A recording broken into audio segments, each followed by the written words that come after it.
I shall use this. Thank you very much. Appreciate it. Thank you all for joining us this afternoon. My name is Pete. I am the community director. I need your laptop apparently. Sorry. Just want to see better days. I'm the community director for Ghostery. Has anybody ever heard of Ghostery before? Cool. For those who have not, we are a privacy and security company, and we have a browser extension that allows you to allows you to flicker. Allows your laptops to flicker in various states. What it does is, as you browse the web, it gives you the opportunity to see the different companies that are tracking you and collecting data on you, and basically creating. You might try a lower resolution. Anyway, shows you all the different companies that are tracking you as you browse every single website that you visit, and gives you the opportunity to tailor your browsing experience to decide who and where you share your data with, and at how much of the data that you're actually sharing. We've got a couple of screenshots here of what it looks like, but for the most part, I'm not here to sell you Ghostery or anything like that. We more so want to talk about the concept of data privacy and data security on a day-to-day level. So, we do have something that we're going to do in a little bit, and if you'd like to play along, that would be great. But in order to do that, we need you to install Ghostery. It's a free app. You can go to ghostery.com/products and install it. You can do it on your mobile phone. You can do it on your laptop. Feel free not to do this. It was just something we were thinking about on the plane. From some of the other schools that we went to, they thought it would be something fun to do. But don't have to do it. And if you are using a Mac, don't use Safari because it won't work to what we actually trying to do. But moving along. So the reason that we come out and talk with everybody is because this scene here these days is not out of the ordinary. Walk into any coffee shop or any shop, everybody's looking at their mobile device, their desktop, their laptop. What? Seriously? Sorry. That's okay. It might be the projector. Do you have a VGA on that computer? Unless you have a dongle.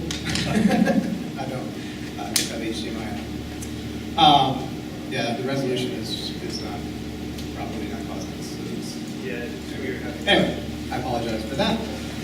I'd be happy to email this PowerPoint to anybody, and they can get the audio and we can sync If up. you email me that PowerPoint, I can put it on the Yep, that'd be great.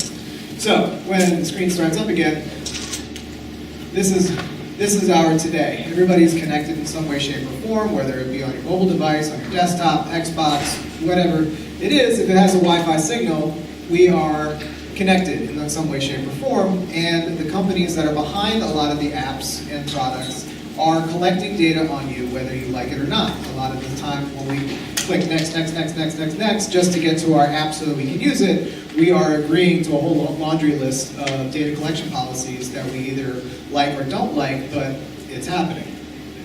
So, your digital footprint is something that we've been talking a lot about. It is probably your most valuable asset online. It's you online. It's where you live, it's what you look at, it's what you shop for, it's what you have shopped for, it is what you have looked at, and it is creating profiles that companies buy and sell, kind of like the stock. And it's not necessarily stuff that's going to be used right away. There are companies that store this stuff in warehouses in various countries in the hopes that someday some company will want to actually buy this data and use it for something. Nobody knows what everybody's going to be in this room in 20 years. There could be somebody running for some sort of office, and they'll want to have all of your data so that they can see what you were up to in 2019. So that could be a lot of money. As I said before, the average internet user voluntarily provides the majority of these data points while logged into social media outlets and free apps. That's the next, just get me to my Facebook page thing. And all websites, whether you like it or not, are basically the playground for this increased data collection. And so that's where Ghostery steps in to show you not only who is there and what data they're collecting, but to give you an opportunity to stop it if you want to, or if there's certain companies that you want to help help their monetization process, you can allow their data collection. And so we basically say that the internet knows who you are, whether you like it or not. There are some steps you can take to mitigate that, which we will get to. But in case you don't know how online advertising works, this is a real dumbed down version of it. You go onto a website, you enter in your URL, ad request goes out to some ad server, gets whatever it's trying to get at, gets sent back, displays on the page, and all that goes on through an ad exchange. And we call these trackers. So trackers are just snippets of code either embedded in the actual image of the ad itself, or it's invisible 1x1 pixels on the page that you don't see, but they're there anyway. And that's what we kind of call the invisible web. So there's some products out there that actually just change the way that the screen looks so you don't see an ad, but that doesn't necessarily mean that the ad tracking is stopped. And that's kind of what we went after, is that sometimes the stuff that you don't see is the scarier stuff. First party or third party, those are two ways to explain it. If I'm on Amazon.com and Amazon has some sort of tracker on their page, that's a first party tracker. And so that's how they make money. So we're not going after those. We're not trying to stop people from making money. But when I am on CNN.com and Amazon has a tracker on there, that's a third party tracker. So for some reason, Amazon decides to watch me while I'm on CNN.com to see what kind of stuff I'm looking at, to see if maybe there's some sort of product that they can show me at the right time. So that's a third-party tracker, and that's the stuff that a lot of the ad blockers and script blockers are going after. Please pause. What you doing?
Nice work.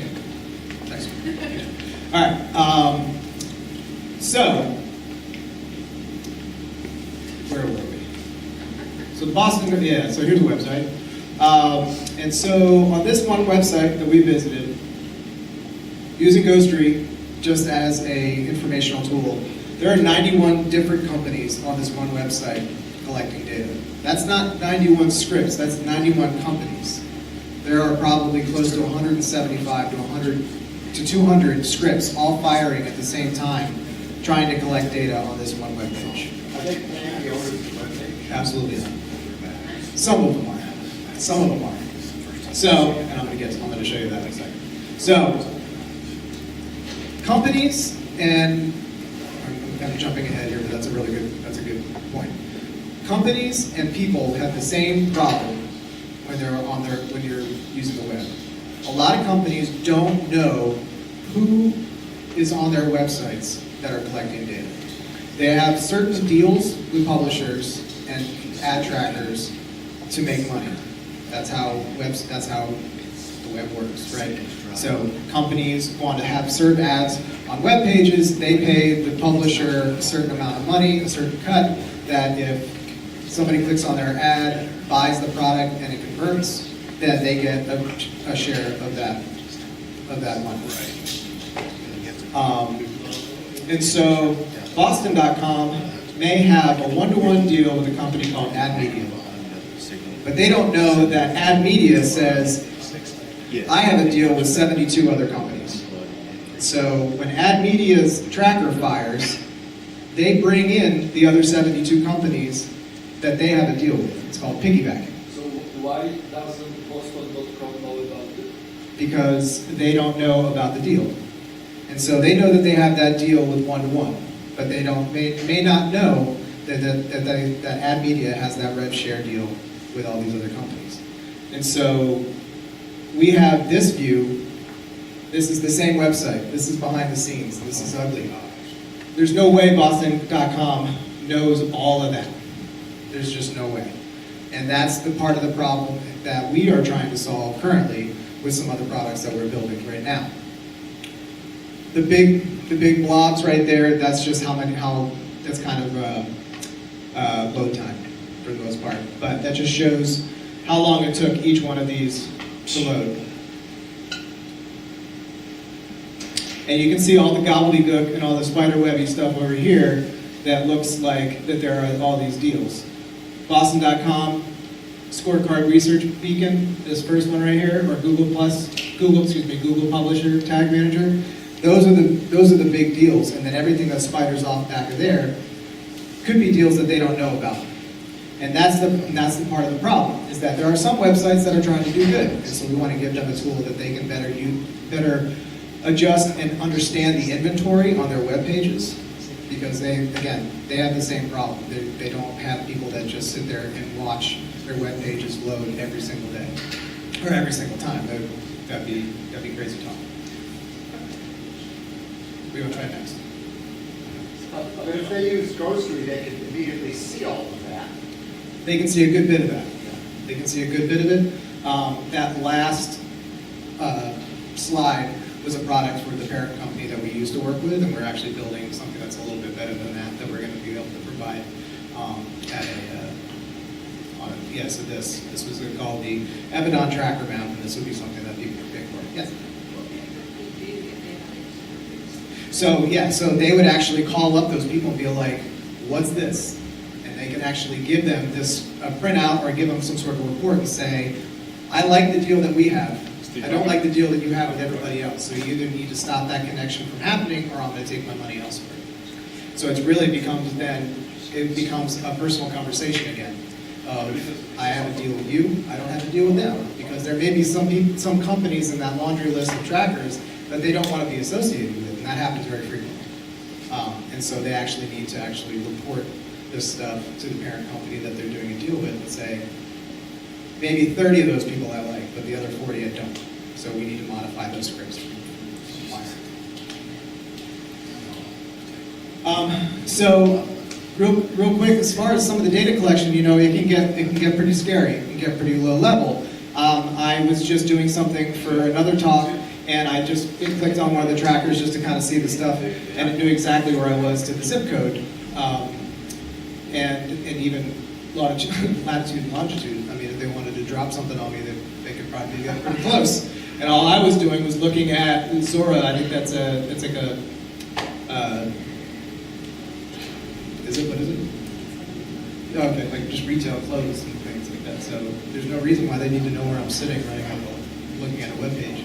But they did. But again, they're going to be able to show me what store and how close to me when I'm out and about is selling the piece of clothing or whatever I was looking at, being like, hey, I noticed you're real close to the Governor Square Mall in Tallahassee, Florida. They got all that stuff that you were just looking at, so you should go over there and buy it real quick. So it gets scary. It gets very scary.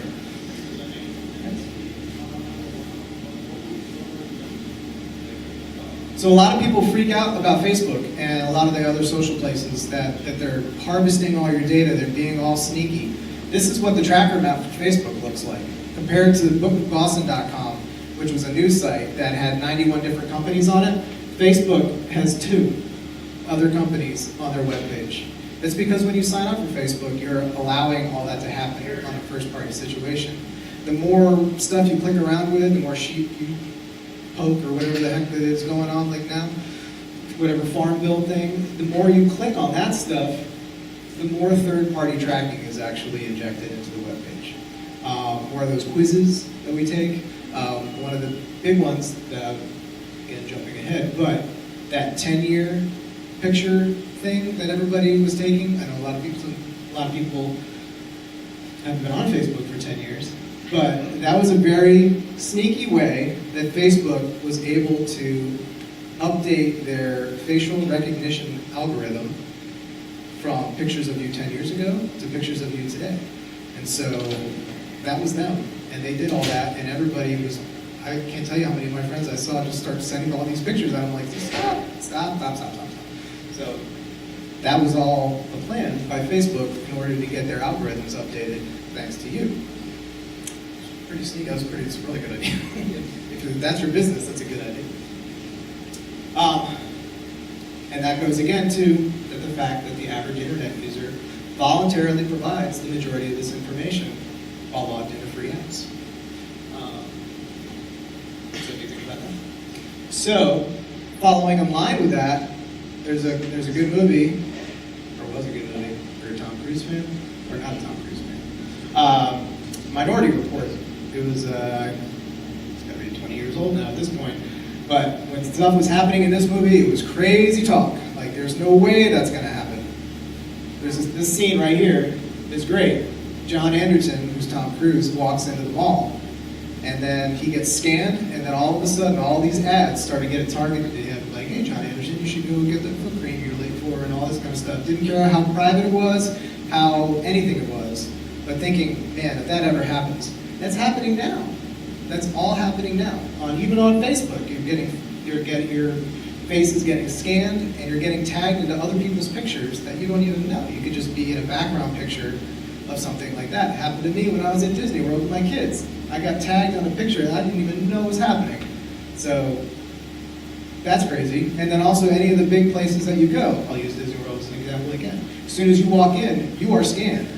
And they can track you across the entire park. So in case anything ever happens in that park, they know where pretty well, they can pretty much guess where you are and find out anything that they want. But again, this was crazy to think about. And a lot of the stuff in this movie actually came true. So I don't watch it anymore. It scares me. And so we get to the point of who cares. So it's all about how much you care of you is online and what levels are you willing to take in order to protect yourself online. I'm the first one to say that Ghostery is not going to be the tool to save your online identity. It's not. But if you have a Swiss Army knife of online data protection, it's a very good toothpick in the Swiss Army knife. There's a whole lot of tools that can be used, VPNs, script blockers, ad blockers, a lot of things that can keep you anonymous online. But it really comes down to the person behind the screen of how much you're willing to provide and how much you care about it. Some people just don't care, and that's fine. But you need to know that it's happening, and if something happens after the fact, that you had an opportunity to do some things to protect yourself. So, does anybody want to try our little experiment here? Feel free to say no. So 1, 2, 3. Okay. 4. Okay. Here we go. This is Jordanna, and she's going to talk about what we're going to do. Cool. So basically what we're going to do is, if you guys have the extension on your computer, or you can also use the mobile app, for the most part, websites fall into 4 relatively larger categories, which would be services, entertainment, news, and what's the other? Other. Retail. Services, entertainment, news. Retail? Like e-commerce? Yeah, like e-commerce. So basically what we're gonna do is you guys are gonna have like 2 or 3 minutes to find a website that you think has the most trackers on it. So just try to find one with the biggest number that you can using either the app or the browser extension. And then we'll kind of see who found one with the most. But I would take into consideration what Pete talked about a moment ago, as far as you may have thought it was Facebook, but thinking about the agreements that you make and how a lot of them may be first party, it may not be as big of a number as you were thinking. So just kind of consider the examples that we use with the Boston website versus Facebook, and just kind of poke around and see what you can find. And while you're doing that, does anybody who's not playing have any questions so far? Yeah. It seems that recently Firefox has automatically built in something that turns off tracking. At least it says that it's doing something like that. Is that the case? Disabled third-party Yeah. tracking. It's a request. It's almost like the do not track request. What they're trying to do is something similar to say that, yeah, it's just going to terminate any sort of third-party tracking. You can't do that for the most part because so many web pages will actually break. And then Firefox will start getting yelled at and saying, hey, because we get yelled at all the time, these links to something we haven't done. So the do not track request is that if it sees a third-party script on the page, it will send a request to the serving company saying, hey, this user doesn't want you to do that. Are you okay with that? And they'll either be like, no, or yes, or they'll just, on the client side, they will say whether or not they want to play that game. And so it's not 100%,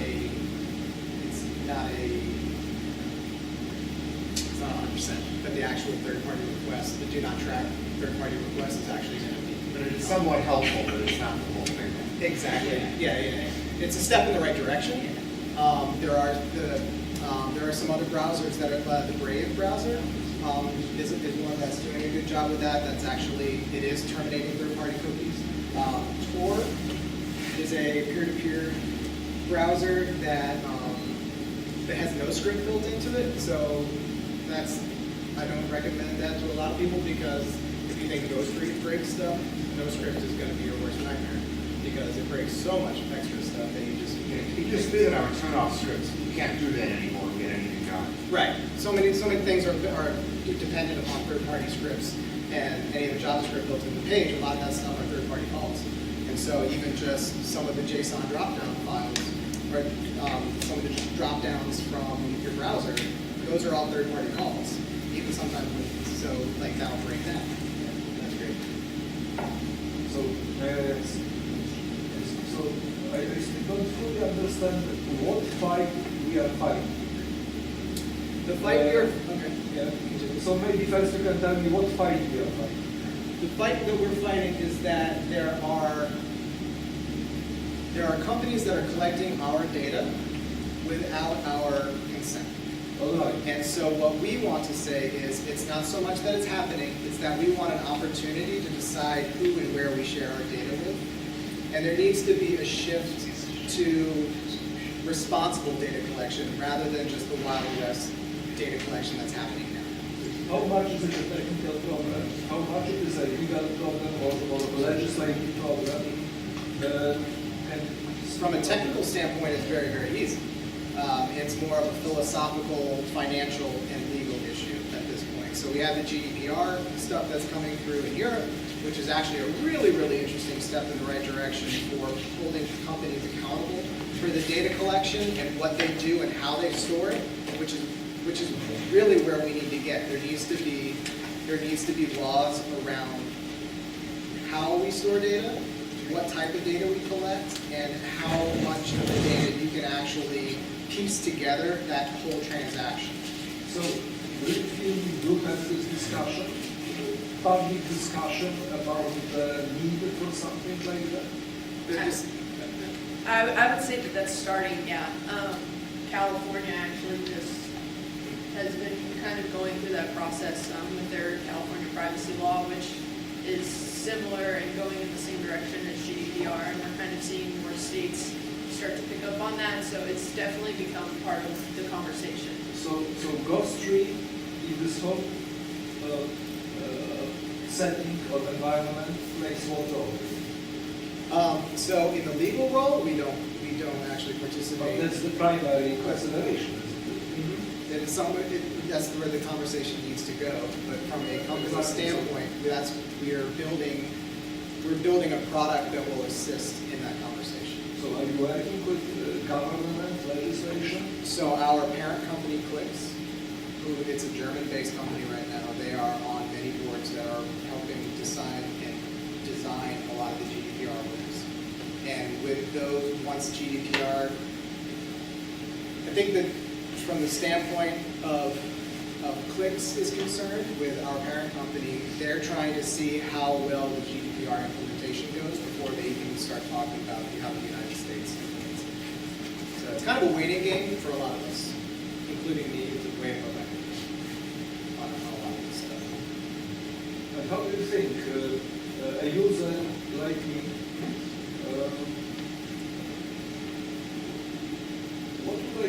would I stop using Amazon? Would I stop thinking what is more important, what is less important? They make a lot of money on us, of course, on our personal information. Yeah. But we benefit as well, don't Yeah, we? absolutely. So obviously there's a trade-off. Right. The trade-off has to be taken into the equation. Are you saying people, perhaps you say who cares? Right. But it's not that you don't care. Maybe we very much care. Right. Only we balance, and after some amount of thinking, Right. we see, yes, we want to go ahead. Right. So we do care. Nevertheless, we do what we are doing and what you think people are doing because they don't care. Yeah. Maybe they actually do care, but they find value. 100% agree, and that's actually what that statement means. Who cares? Some people care, some people don't care, but you have to have some sort of stance on the situation. You can't go and say, I am mad that Amazon is taking all this money and using my data to do certain things, and then be an Amazon Prime member and go buy a whole bunch of chiclets that just shipped in 2 days. You can't, you have to have a stance, so that's what I'm saying. Who cares? You need to care, or you need to not care. You need to be on one side of the fence. You can't be right. So given that there's a little discussion of the here, it seems to me that you will have a stance. I mean, my stance is that I care. So the whole reason why I care is because I'm coming to, that's why actually this whole process came to be, that I want to come to universities, I want to talk to people that are building the next great thing, and I want user privacy and security to be built into the design phase rather than an afterthought, which is what we're dealing with right now. Well, to me, to follow up on that, the way I view it, if I do care, I should, maybe I'm willing to use certain websites, but I should know what I'm giving up. Yeah. I should, rather than, I know I'm giving information to Amazon, but who knows? It's an educational thing too. You need, being an informed internet user means a lot more now than it has.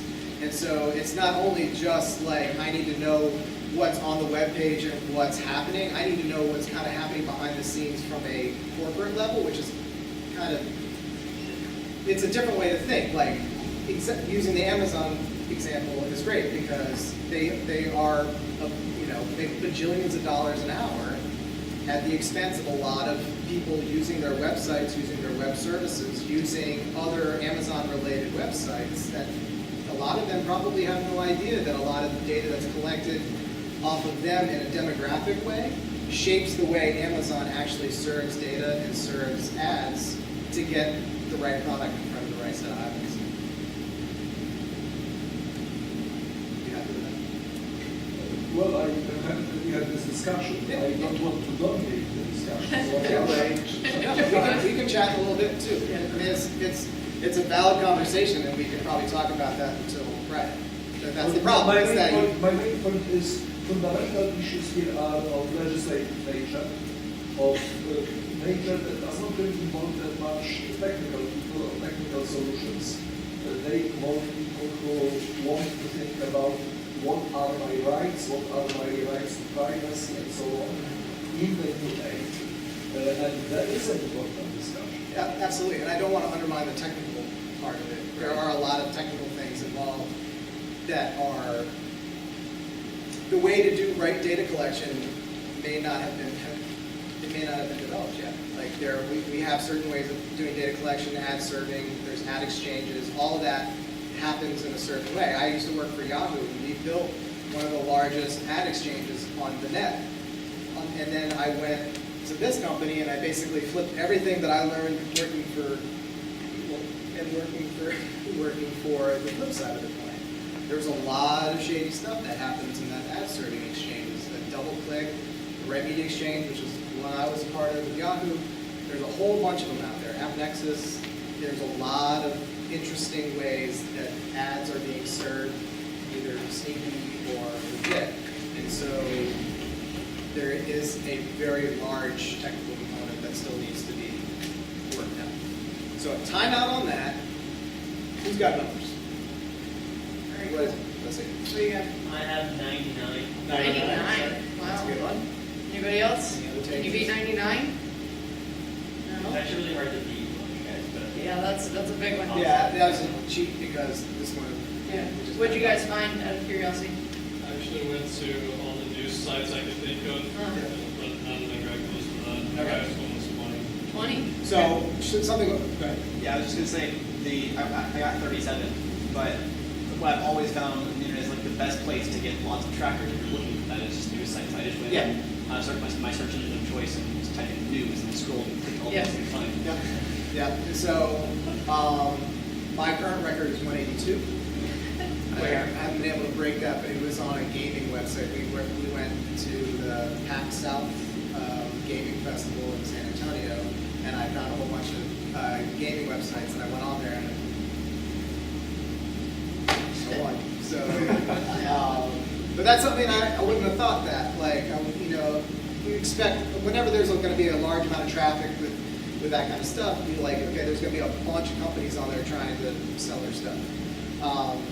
But there was just a lot of weird, I can't even think of what they were now, but I just remember looking at them like, why do there's so many companies, like, why the hell do you care who's going on to this one website that's, even Twitch, like Twitch has got a ton.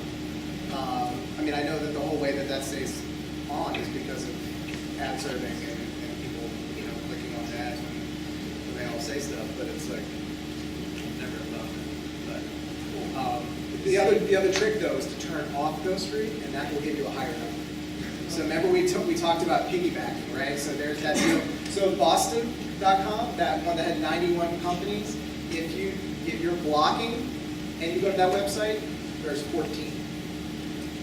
So there are 14 legitimate companies that have a deal with Boston.com's web service ad agency, and then out of that 14, 90 or however many other companies, the remainder of companies, all are being brought in by those 14 primary companies. That's a lot. That's a lot of just kind of like back end. It's not back end. It's legit, but yeah. What were the different cities that were on the list? So we kind of identify some trackers. So there's a snail. That means it took more than 7 seconds to load. We have some threshold that if we start to see some trackers taking a really long time for the complete script to fire off and return, we'll notify them so that if a lot of Ghostery users use it for competitive analysis for their companies. And that was actually a very large demographic of Ghostery users that we identified that when we were going to trade shows. People come up and be like, "Yeah, I use Ghostery. I love it. I just started at UKY. They gave me a laptop. They said install Ghostery."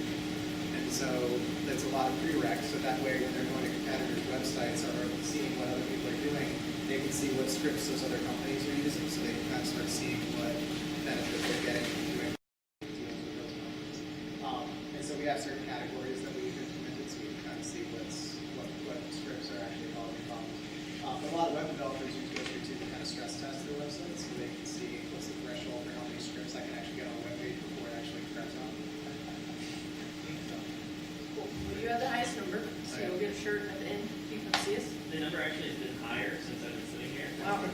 So it was, Yeah. I said 99. It just in the time we've been sitting here, it's increased to 118. Nice. On the Yes. same So web some On of the page. same web page. Some of them are actually delayed Yeah. and they take longer to load, and so the longer that you're on the page, you'll actually see that number start to increase. And actually, so you'll actually have, there's a above the fold, below the fold concept of web pages. So as you scroll, you'll start to get more scripts are injected based off of the new scripts and the new ads that are actually displayed. So if you scroll the bottom kind of slow, you'll start to see what's going to get.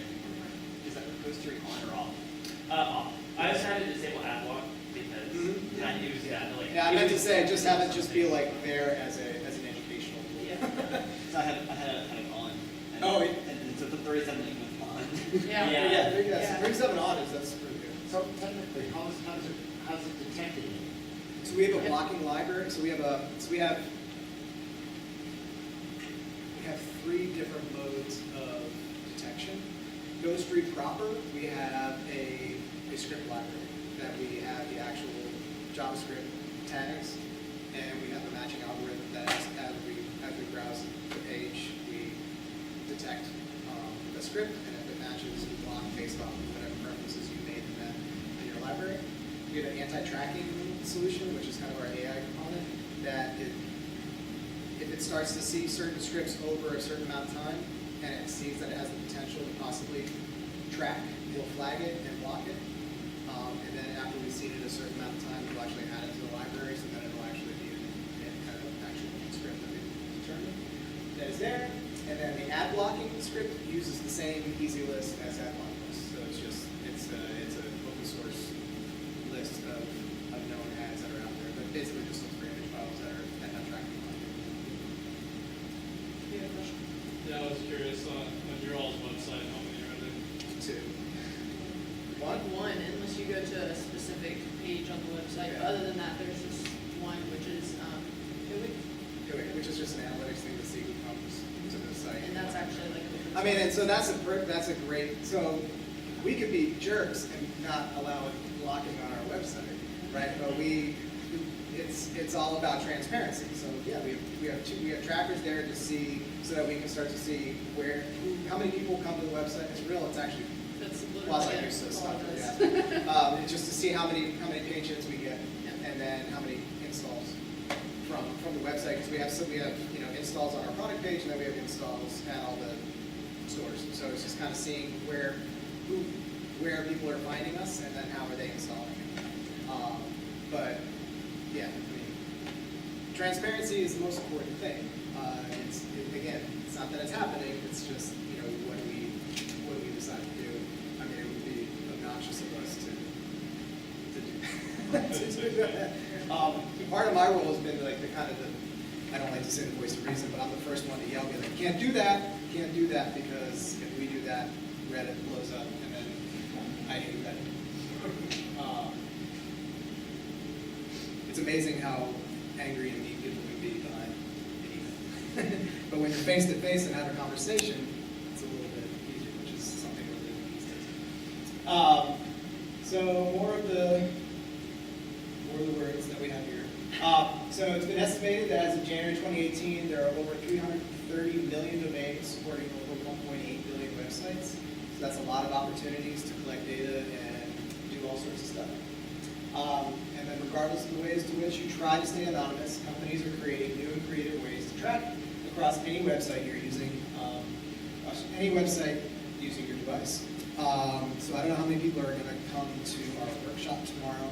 Our lead engineer, Chris, who quite just had a baby, which is why he's not here this evening. He didn't have a baby today, but a while ago. He's a little bit of home time. He's coming in tomorrow, but we're going to go into some of this stuff on how it's actually how it's done. But when we were doing our anti-tracking module, one of the things that we started to notice was that some companies were actually coming up with some really, really creative ways to track. So everybody knows what a cookie is, assuming it's your name tag on our website. You don't read it. Yeah, it's the white chocolate macadamia one, so it's my cookie tonight. But your cookie, it's your name tag, right? As you browse, and so we're recognized by that cookie no matter everywhere we go. If you wipe your browser history, you get assigned a new cookie. we found one company that was using the system clock, your hardware system time, and it was using the count of the number of fonts in your folder, in your local machine, and the website URL, the time at which you converted on that website, which means either it was when you clicked on an image, or I can't remember how we defined conversion on this one instance, but some action took place. So that time, and then the user agent, which is whichever browser you're using. So it assigned an ID. And so it ended up looking like this: the system time plus font plus conversion time plus URL plus user agent ID equaled you. And cookies were not even brought into play. So it's pretty creative. And so there's a lot of other ways that it's happening, and we're starting to see more and more every day, but it's kind of like you're never going to win. And so you just try to figure out, you just try to keep up and see what best you can do, which is why the anti-tracking system that we created, but jumped on the bandwagon of trying to come up with something that would determine whether or not scripts that we have not identified or seen in the past have the ability to track, and so we want to start flagging them so that we can start doing stuff with them in the future. And then trying to figure out if we can even assign it to a company. So a lot of this stuff it's just in a big bucket of no scripts that we just block, and we don't know who they're involved with. So getting back to the who cares portion of this evening, it's a personal preference comes into play when we're doing a lot of this. What level of privacy are you comfortable with? And that's the stance that you just need to take, or at least be thinking about. How much are you willing to trade on the web? Think about it as currency. You work hard for what you do, and so how much of that are you willing to trade in order to use the internet or to use certain people's websites? You need to be, if you don't already have a stance on internet privacy or internet security, it's probably a good idea to start thinking about that, just so that when things get, if things get worse than they are today, we need to start thinking about tools and methodologies that we can do in order to make yourself a little bit safer online. And there's tons of these. These are just warehouses of servers and databases that are just harvesting your information or storing information. They don't actually do anything here. All they do is keep the electricity on and the air conditioning bill paid. They'll actually build these in colder parts of the world so that they can keep the outside in, so to speak, to keep the air conditioning bills down. But that is just warehouses of data in the hopes that somebody will want to buy it someday. It's get to be that way. And so where we stand, Ghostery as a company, is that there needs to be a shift in practice from the standard concept of scary data collection to responsible data collection with data protection. Everybody collects some sort of data, whether it's about the user, whether it's about the tracking that's happening, what websites are being visited, the technology on those websites. Everybody does it. We do it. But the problem is that some companies go really, really, really far, and they want to be able to tie a transaction to you, like a single transaction, all the way back to your credit card payment. And that's a lot of extra information that isn't necessarily needed. As well as hashing, as well as keeping the data inside of their own databases secure with their own keys. There's just a lot of work that needs to be done. Plus, there's just so much data that's been collected. There's a lot of homework that needs to be done. And so we just need to pick a point and start moving forward. But these conversations are happening a lot more now. I've been to a lot of conventions over the past 5-6 years, and this is always brought up as a very important part of our digital selves today. So things are moving in the right direction. It might be a little bit slow, but there's a lot of stuff that needs to be worked out. So with that, we had some good questions before. Does anybody else have any questions? It's kind of like the tail end of this conversation. Yeah. Yeah. So if Ghostery's business is blocking scripts, particularly advertising What is your all's business model? So our business model right now is we're trying to figure out what our business model is. So we do have the Ghostery browser extension, and it is a free tool. The browser extension will always be a free tool. That's something we've just decided inherently. But now, how do you make money off of a free tool? So we're working on different subscription-based models of Ghostery, where we have Ghostery Plus, which we just released February. It was kind of us dipping our toe into this whole world. For $2 a month, you get VIP support, you get some other additional skins of Ghostery, and you get some additional reporting.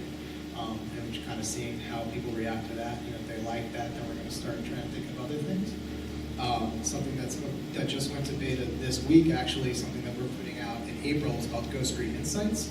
And this is our response to the ad tech industry using Ghostery to try to figure out what their competitors are doing, but they're not supposed to be using Ghostery for profit.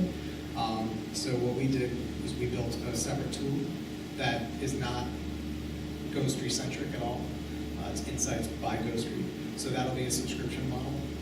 And what we do is it's going to be information about the web pages themselves. When I said before that the companies have the same problem about not knowing the inventory of their page, the scripts on their page, we're going to give them a real-time scan of all the different companies that are on their page, but also information like how long it took each tracker to load, the security of each tracker, demographic information about the companies, and a couple of some other cool things. But that's where we're moving. There is kind of like security as a service is, I guess, the new term for some of that stuff. But we're trying to keep the browser extension to the side because it's really what we care about, that's actually a free tool. And right now we're financially backed by that company Clicks right now, so we're trying to be all from those standpoint. Fair question. Okay. It sounds like the extension is itself a tracker, insofar as if it doesn't recognize the JavaScript, it sends it back to you. In other words, it's communicating back to a site that we've never given it permission to talk to. Am I right? Say that again. Well, here I've got this extension in my browser, and behind the scenes, it's talking to a server that I never gave. It's not talking to a server. It's looking at a script that's already been injected on a page. Right. And what is it doing with it? It's looking at the script itself. Right. And once it's looked at the script, what does it do? It sees if it knows it before. And if it doesn't? Then we just hash the data that goes back. So you do send something back. We let the tracker do what it's going to do, but we send back hook, basically. So we mess with the transmission. Whatever that script is meant to do. Not sending back to Ghostery. No. So how does Ghostery learn about new scripts? We get 20 to 30 script requests a week from people sending them into us. Okay, so someone has to physically send it to you saying, what is this? Yeah, so we get people that say, hey, I just found this script on this website. It looks like it's dropping a cookie. So we'll go out and look at that website and we'll say, yep, we see that company right there and it's dropping a cookie. So then we investigate and we look at the company a little bit more to kind of see what it's about. And if it is actually a tracking service, we'll add it to our library. Okay. We get companies asking us to get added to our database because then they can actually use it for that demographic, for the ad tech model. It's weird. Like the first time I saw it, I thought it was a typo. I was just like, this company is asking to be added to our database, not asked to be removed. And they're like, oh, we want to be added. So that way when we go to websites, we can see our company name in a little purple box. Like, all right, you do know what's happening, right? That's fine. But like I said, so we have 3,000-ish companies in our own database with around 8,000 unique scripts. And I would say 85% of those were all crowdsourced by Ghostery users. So when I start up the browser, does it get a download of those?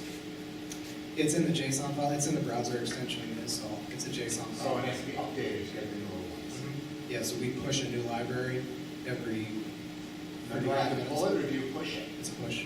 But you can turn that off if you don't want to. Again, it's communicating with my browser in a way that I haven't asked it to. But no, you have asked it to. You installed Ghostery. Ah, And so then- the solution is not to install Ghostery. Then this is not the That's a conversation solution for to many you. other problems. Yeah, no, so every, How secure is using Ghostery is what I'm getting at. well, if you don't tell us anything, we don't know who you are. The only way that we know who you are is if you sign up for an account and you decide that you want to be able to be a Ghostery account holder. And if that's the case, all we have is your email address and what you tell us. But we don't do anything with that information. Like, I don't know where you live, I don't know any of that stuff. But again, it goes deeper. Ghostery Plus, that's now a paid subscription tier. This is all what you're comfortable with. If you don't want to give us information, we have plenty of people that do not want us to know who the hell they are, and I am just fine with that. And if you don't tell us who you are, we don't know who you are. But in the settings, in the Ghostery settings, you can turn off everything so that the only way you get a new library is if you actually say, send me a new library. But you can't be the one to complain to say, hey, it's not collecting that tracker. Well, you haven't done, when did you update your tracking library? 6 months ago. Well, let's update track library. Then all of a sudden stuff started working again. So everything is customizable to be as neurotic and tinfoily as you want to be. And that's by design. Like they're our bread and butter. They're the people that they're the ones who suggest Ghostery the most to their friends. And why would we alienate that entire user group? Because they're the ones that made us 40 million downloads. We have 7 million active monthly users. So there's a whole bunch of people that are using it that are pretty happy, so I want to make sure that they're still happy. Let me get her out. So, I started thinking about what would be tracked and what I wouldn't want to be tracked. And I'm thinking porn, dark web, certain forums. Are those heavily tracked? Dark web, no, because they're not like official websites. So we only scan HTTPS websites.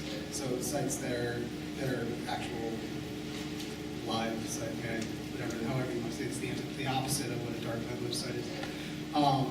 But the example that Chris is going to go into tomorrow, that I'm going to ruin it for him, because it's a really good example that speaks to what you're saying. I go to mayoclinic.com and I do a search for some sort of cancer. Then I go to Grubhub and I buy a hamburger. And then I go to Huffington Post because I'm just curious what's going on. Scorecard Research Beacon is a tracker on all three of those sites. Now that company knows that I went to the cancer research page, where I live, and what I'm looking at. Does that bother you? And so for me, some of that bothers me, some of it doesn't. But I can decide that I want to block Scorecard Research Beacon on the Mayo Clinic because that's really, really private information that I don't want to share. But I don't care if he knows I'm getting a hamburger and I live on Ravina Road. So it's like that level of privacy that you want to take into account. So it really depends on what you're comfortable sharing and what you consider kind of like your own personal private. Like health stuff, I think is very private. I mean, for various reasons. I think health stuff needs to have its own. There needs to be a lot more stuff around sharing private data on health websites, but they're treated the same as anything else. There's no difference in how the tracking happens on those websites. Just a technical question: how does the blocking? When you tell it to block a specific tracker on a website, does the company that was putting the tracker there, what do they see? Nothing. It's a complete server-side disconnect. So if we see the script, we just kill it and it never fires. Okay. So they don't even. I mean, they know that they served the script, but nothing ever comes back. So they don't even know that. They don't know where it went. They just kind of shot it in space. Okay. After a while, they start thinking that Ghostery Yeah, well, so now there are those websites where, like, I tried to watch The Walking Dead yesterday, and I went to AMC. They're like, hey, we'll let you watch this if you turn off that ad blocker. It just kept spinning. I was like, what the hell's going on? And then I realized, I was like, oh, it goes up there. So I paused Ghostery, and all of a sudden it worked. So there are, and a lot of news sites now are like, we'll let you look at all this content as soon as you turn off that ad blocker. And so there's a whole bunch of crazy things that are happening right now that, again, Chris is going to talk to you about tomorrow. is there any difference from your point of view between Europe and US? So for instance, does Ghostery makes the same sense in Europe after they introduce the legislation as opposed to the US? Yeah, Europeans are way more sketched out about internet privacy than the US is. And they're way more strict about internet privacy than the US is. So we have a very large, from what I see, we have a very large EU Ghostery user base. And the only difference in EU versus US just web users is that the data that's collected in the EU is protected better than the data that's collected here in the US. So that's the effect of the law. They collect. I mean, in general, once GDPR goes into like full effect and is actually implemented across everything, it's going to be even more strict. But even before GDPR was a thing, Europe handled data better than we do. Yeah, but the question is whether, for instance, they have the same degree or the same level of tracking on their websites. Oh, yeah. Yep. So everything is the same, Yeah. except that what is collected is handled better. And there's more. It's not even that what's collected is handled better. It's that there are more penalties for messing up. Yeah, but that's important. Oh, absolutely. Yeah. Because I think there's definitely not enough regulation Mhm. in general. Yeah. It has to be regulated. Absolutely. Yes, sir. So you said you had about 3,000 companies in your tracker database and about 8,000 scripts. Yeah. What's the size of the problem? If you could capture everything, how many companies are you? Oh, I don't know. You have no idea best how to even estimate that. Personally, I wouldn't pretend to say a number that is probably correct. I don't know the answer to that. I guess my question is how safe am I using Ghostery? Oh. Have I gotten just a small portion of the? Like I was saying earlier, so Ghostery is not a complete solution. You know, there needs to be, you know, everybody kind of has, you know, I've said it was the Swiss Army knife of internet privacy, and Ghostery is a good tool in that Swiss Army knife. You know, a Ghostery and a VPN together is a very good recipe, or a very good start for privacy and security at that point. But there's in one of the other ones, there were some kind of misconceptions that like some people think, oh, I'm using private mode, or I'm using Chrome incognito, I'm totally safe. Like you're safe from the person who's using your laptop after you, and they don't know what porn sites you were just on. But other than that, there's all the data collection is still happening. It just wipes out your session. So using incognito or Firefox or private mode in any of your browsers, that is not a safe alternative. So if anybody thought that, disregard. That is false, because all that does is just wipe out your browser history. But that's why we make sure that Ghostery works in private mode, because there's a separate piece of code that has to have so that extension work in the private settings. But I can try to find that answer out as far as like the number of companies. But that was like going back, you know, 330 million domains. I mean, websites with 1.8 billion domains. I mean, how do you decide how many companies there are on the web that are tracking? I'm sure it's unknowable, but having Yeah. some estimate as to, Yeah. I've gotten No, that'd be a really good 3%, exercise. or I'm up to 30%, or up to 50%. Yep. No, that's a good exercise that we could look into. I wonder if there's also the parent company that we work with has a whotracks.me. It's an ongoing project of all the different companies that we've seen. It has demographic information about the companies, the type of websites where they're shown, how often they're actually seen. So it's an interesting website to check out. Whotracks.me. You mentioned HTTPS. Do you only HTTP, sorry. Yeah. Do you only look at secure sites? No, we look at both sides. I didn't hear you. I cross my words. No, we just not non-valid websites. Like when you go to Google.com, or the search pages, some of those aren't actual like functioning websites until you actually commit. And so those websites we don't search for. I'm trying to think of a good example of one of the websites that we would not scan. Like so when you're in Chrome and you click on your extensions and it opens up the panel for the extensions menu, that's not a valid URL, so we don't do that. But HTTP and HTTPS schools. Well, we're out of time at this point, but it's an interesting discussion, and I expect that if you want to continue it, we have these folks who will still be around for a while, and you can talk to them. Other than that, come back next week for the next Keep in Current. See you then. Thank you.